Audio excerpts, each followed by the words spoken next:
ವಿದ್ಯುಕ್ತವಾಗಿ ಉದ್ಘಾಟನೆ ಆಗಿರತಕ್ಕಂಥದ್ದು. ಈ ದೇವಿಯ ದರ್ಶನ ಇವತ್ತು ಕೇವಲ ಸಿರಾ ಭಾಗದ ಜನರಿಗಲ್ಲ, ನಾಡಿನೆಲ್ಲರ ಜನರಿಗೂ ಕೂಡ ಲಭ್ಯ ಆಗ್ತಕ್ಕಂಥ ಅವಕಾಶವನ್ನು ಮಾಡಿಕೊಂಡಿರ್ತಕ್ಕಂಥದ್ದು.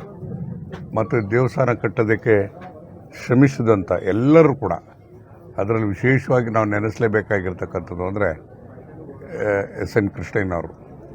ಅವ್ರ ಕಾಲದಲ್ಲಿ ದೇವಸ್ಥಾನದ ಜೀರ್ಣೋದ್ಧಾರ ಆಗಬೇಕು ಅಂತೇಳಿ ಇದಕ್ಕೆಲ್ಲ ವಿವಾದನೂ ಕೂಡ ಇತ್ತು. ಆ ವಿವಾದದಿಂದ ಹೊರಗೆ ಬರುವಂಥ ಕೆಲಸವನ್ನು ಮಾಡೋದಕ್ಕೆ ಸತತ ಪ್ರಯತ್ನ ಪಟ್ಟು ಇವತ್ತು ದೇವಸ್ಥಾನವನ್ನು ನಿರ್ಮಾಣ ಮಾಡ್ತಕ್ಕಂಥ ಕೆಲಸ ಆಗಿದೆ. ಇದು ಅಂಬಾಭವಾನಿ ದರ್ಶನ ಎಲ್ರಿಗೂ ಆಗಲಿ, ಆಕೆ ಆಶೀರ್ವಾದ ಎಲ್ಲ ಯಾವತ್ತೂ ಕೂಡ ಇರಲಿ ಮತ್ತು ನಿರಂತರವಾಗಿ ಸುಖ ಶಾಂತಿ ನೆಮ್ಮದಿಯನ್ನು ತಾಯಿಯನ್ನು ಈ ಭಾಗದ ಜನರಿಗೆ ಕೊಡಲಿ ಅಂತೇಳಿ ನಾನು ಆ ತಾಯಿಯಲ್ಲಿ ಪ್ರಾರ್ಥಿಸ್ತೀನಿ.